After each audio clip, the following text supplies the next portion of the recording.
Hi, இன்னைக்கு restaurant ஸ்டைலில் சூப்பரான வெஜிடபிள் குருமா எப்படி பண்ணுறதுன்னு பார்க்கலாமா? இது சப்பாத்தி அப்புறம் தோசை ரைஸுக்கெலாம் பர்ஃபெக்டாக இருக்கும். வாங்க எப்படி பண்ணுறதுன்னு பார்க்கலாம். கடாயில் எண்ணெய் ஊற்றிட்டு பட்டை கிராம்பு ஏலக்காய் எல்லாத்துலேயும் ரெண்டு ரெண்டு போட்டுக்கலாம். அது பொரிஞ்சதும் 2 பெரிய வெங்காயம் நீளமாக கட் பண்ணியிருக்கேன், அதையும் சேர்த்துக்கலாம். சேர்த்துட்டு இது நல்லா வதங்கினதும் கருவேப்பிலை கொஞ்சம் அதையும் சேர்த்துட்டு இந்த ஸ்டேஜ் வந்தோடனே இஞ்சி பூண்டு பேஸ்ட்டு அதையும் சேர்த்து நல்லா வதக்கிட்டு ஒரு தக்காளி அதையும் சின்ன சின்னதாக கட் பண்ணி சேர்த்துக்கலாம்.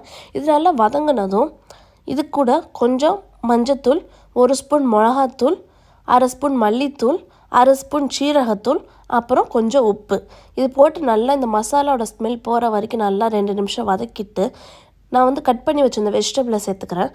1/2 cup beans, 1/2 cup carrot, 1/2 cup உருளைக்கிழங்கு, 1/2 கப் காலிஃப்ளவர், அதுக்கப்புறம் 1/2 கப் பச்சை பட்டாணி இதெல்லாம் சேர்த்துட்டு நல்லா மிக்ஸ் பண்ணிக்கலாம். இந்த மசாலாவோட நல்லா மிக்ஸ் பண்ணதும் நம்ம வாட்டரை சேர்த்து இந்த வெஜிடபிளை வேக வைக்கலாம். இந்த வேகிற டைமில் இதுக்கு ஒரு பேஸ்ட் அரைச்சிக்கலாம்.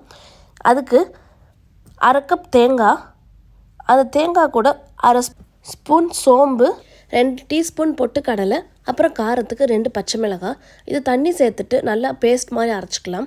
நல்லா இந்த வெஜிடபிளில் வெந்ததுக்கப்புறம் நம்ம அரைச்சி இந்த தேங்காய் பேஸ்ட்டையும் சேர்த்து ஒரு 5லேருந்து 6 நிமிஷம் வேக வச்சு லாஸ்ட்டாக கொத்தமல்லி தூவி இறக்கணுன்னா சூப்பரான வெஜிடபிள் குருமா ரெடி.